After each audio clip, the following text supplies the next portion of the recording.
Hey everybody, we're going to go ahead and do a review over Unit 8. If you didn't see my Instagram post, we do have a new mascot. This is May, the math llama. Miss Troyer's mom made it, and I think she's so cute. So there's May, the math llama. All right, so we're going to go ahead and talk about Unit 8 review. You're going to be taking a quiz over Unit 8 next week. So this is to prepare you for the quiz. So make sure that you're going to, that you're taking all these notes and you can use these notes on the quiz. It's a Go Formative quiz. So let's go ahead and talk about circumference and area. So when you talk about the circumference of a circle, remember the circumference of the circle is if you start at one point and you walk all the way around, it would be that distance that you traveled. There's two ways to look at circumference in terms of a formula. You can look at pi times the diameter, or you can look at 2 times pi times the radius. So those are the two formulas you can use to find circumference. And the reason this works is because if you took 2 times the radius, you get the diameter. So let's go ahead and look at an example.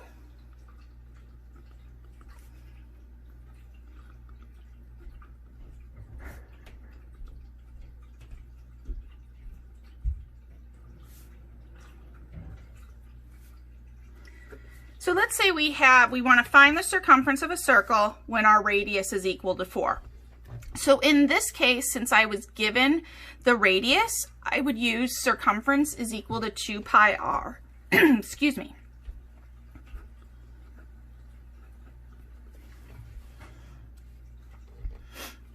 Now what I'm going to do is plug in that 4 for the radius.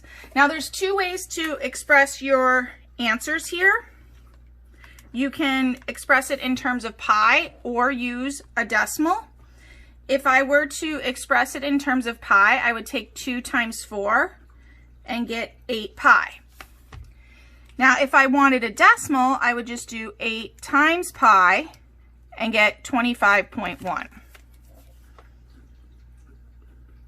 So it'll depend on the question, what the question is asking, or how the answers are shown, if you're going to express it in terms of pi or in terms of a decimal. Now the next type of problem that we had with circumference was arc length. And with arc length, it was a fraction of the circumference. So that's when you took x times 360, or I'm sorry, excuse me, x divided by 360 times the circumference. So you could put 2 pi times the radius here, or you could put that pi d, depending on what you are given. So let's look at an example here.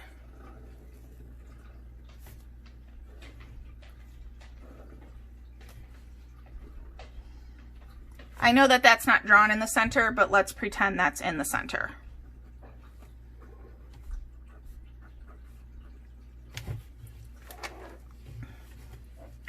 Let's say we have a radius here of 5, and we'll go ahead and label some of our angles here. Let's say that this is 60 degrees.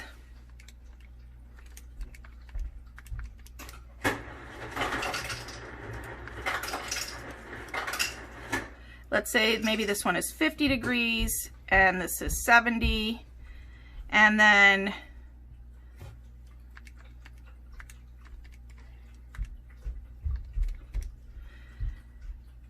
this one would also be 60 because of the vertical angles. Okay, so let's say that, and I'm not sure that even added up. Oh no, it should add up because I did 180. Sorry, I'm talking to myself here. All right, so let's say that we want to know the arc length of CD. So we're looking at this circle. We've got our center here, and we want to know the arc length of CD. That means if I started at C and walked this arc to D, how far would I walk? Well, again, we're going to use this formula here. So we're going to take that x. That x represents this angle here. So 50 divided by 360 times 2 pi times 5, because our radius is 5. Now again, we could be expressing this in terms of pi, or you can express it in terms of a decimal. So what I'm going to do is I'm going to put everything except pi in my calculator. So I did 50 divided by 360 times 2 times 10, or 2 times 5 or times 10. I get a decimal here, and then I'm going to math bracket, math, enter, enter, to get 25 pi over 18. So if this were left in terms of pi, this would be my answer. If you put that as a decimal, you would just multiply that fraction times pi in your calculator, and you would get 4.4. On a show your work type test, either answer is fine unless I tell you to leave it in terms of pi. But again, just like with the circumference, you want to know both forms of the answer. All right, let's talk a little bit about area now. So area of a circle is that space inside the circle, and that is pi times radius squared.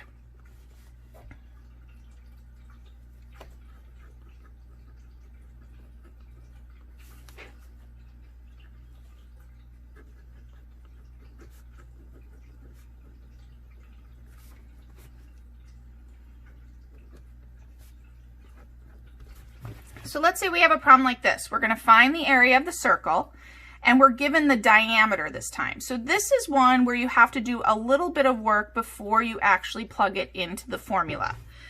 Because my formula is area equals pi times radius squared, I have to say, well, my diameter is 12, which means my radius is half of that, or 6. So now when I plug in to my formula, I'm going to take this 6 and plug it in here for the radius. Again, you can express it as 6 squared, which is 36 pi. So you can express it in terms of pi, or you can put 36 times pi in your calculator and get 113.1. Remember, with area, your units would be squared. So I didn't give you any units here, but this could be inches squared, feet squared, miles squared. It doesn't matter what the unit is, you're just squaring the units. Now, we also had a similar problem where we talked about sector area. And remember, that's like our pizza slice. So if you had your circle here and you had your pizza slice, and let's say that this is 60 degrees here and maybe 5 units there, you're looking at the sector area to be the shaded area of the pizza slice. This is very similar to what we did with arc length. We're going to take x over 360. So it's that central angle divided by 360. And this time we're going to multiply by the area instead of the circumference. So we're going to take 60 divided by 360 times pi, and our radius is 5, so we're going to square that.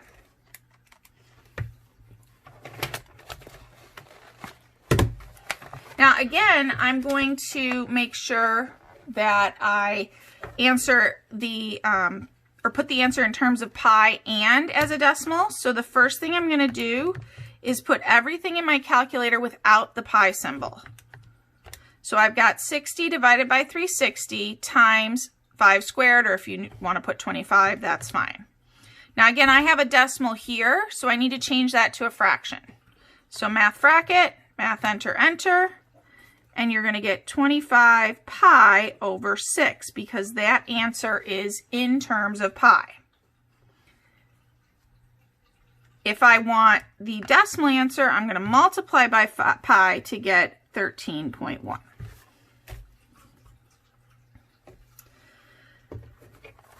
Another topic that we talked about was central angles versus inscribed angle. So remember, your central angle equals the arc. So if I had a problem like this,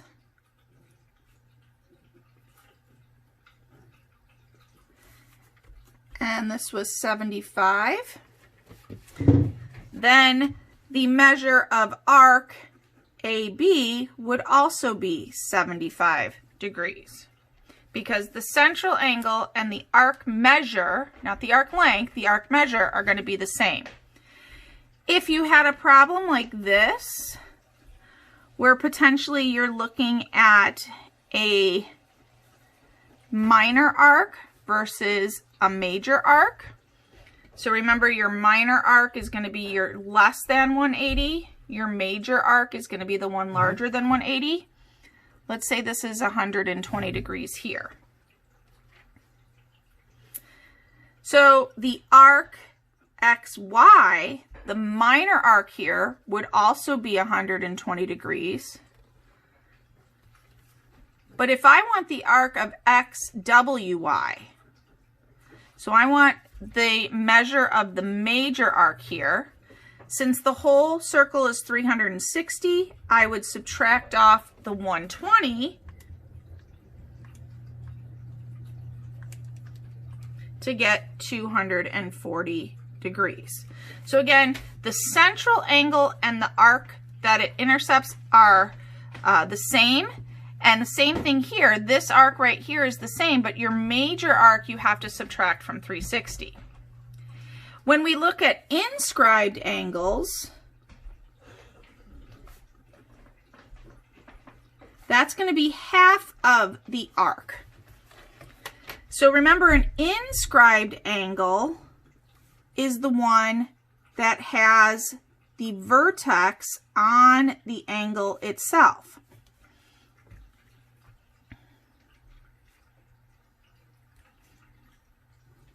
So let's say we have a problem like this, and let's say that the inscribed angle here is 40 degrees, and we want to know what is the central angle.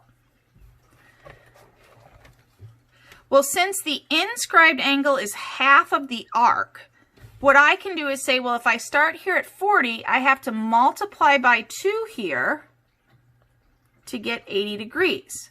And so that arc is going to be 80 degrees.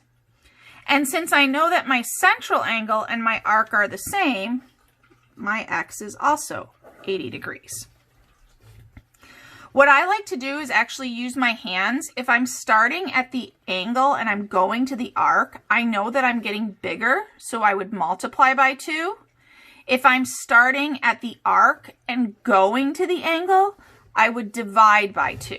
Because I'm starting big and getting small. Let's talk about some segments and how they work inside the circle. So if I had 2 chords here, and I want to know this angle here, so I've got the 2 chords. Remember, chords have the endpoints on the circle. It doesn't necessarily need to go through the center, but if it does, that's a diameter. It's still a chord, but it's just a specific type of chord. And let's say that we have this larger arc at 110 degrees, and then this smaller arc at, let's say, 64 degrees. So one of the things I like to remember is that if it crosses inside the triangle, so it's crossing inside, we're actually going to add our angles. So we're going to take the angle and say the large angle plus the small angle, and then divide by 2. So we're going to average the two angles. One of the things to remember here is when you're putting this in your calculator, if you're doing 110 plus 64 divided by 2, you need to hit enter after you put the 110 plus 64 because you're taking this sum and then dividing it by 2. So you would get 87 degrees. We also had a type of problem where we had the angle outside. So let's go ahead and look at something like this where we have like a secant and then a tangent line. Remember, your secant line goes through the circle. Your tangent line hits at one point of the circle.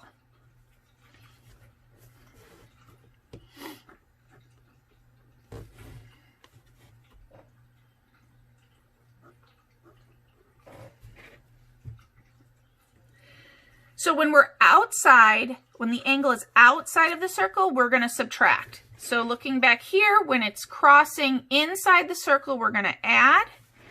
When we're looking at the angle outside of the circle, you take the large arc minus the small arc and then divide by 2.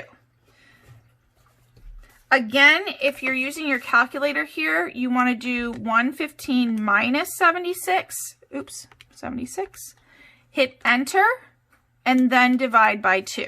So we would get 19.5 degrees. Okay, the last type of thing that we talked about in circles were the equations of circles. So let's go ahead and talk about just writing the equation. If you are given a center and a radius. So if I'm given a center at, let's say, 4, -8, and a radius of 8.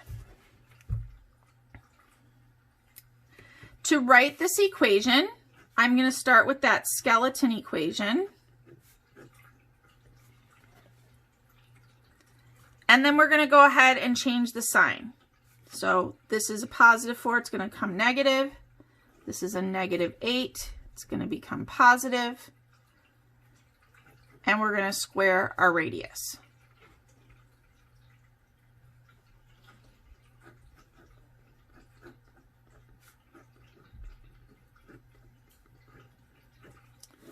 So we keep everything the same here and square the radius. Remember, if you have a center that has a 0, so let's say this would be 5, 0, and let's say our radius is 7.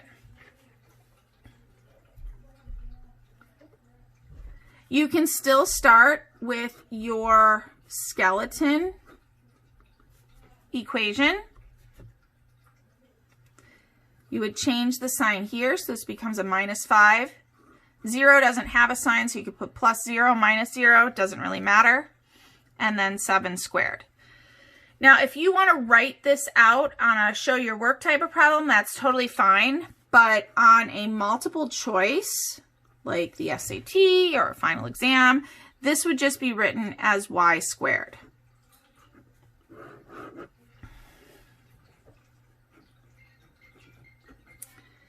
Finally, if we're going to graph a circle,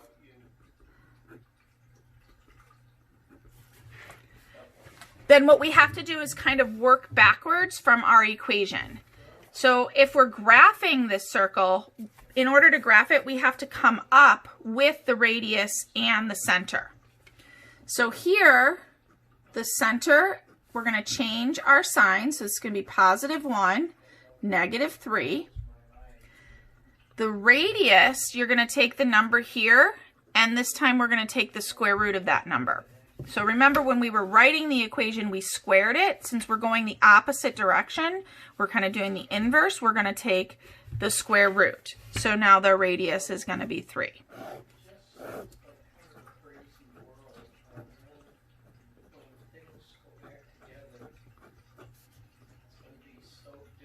So you want to go ahead and draw out your coordinate plane, or if there, I think there is one on the quiz. Yeah, I put one on there on the quiz. So you're going to plot your point for your center at 1, -3. And from there, you're going to use your radius to just from the center count 1, 2, 3.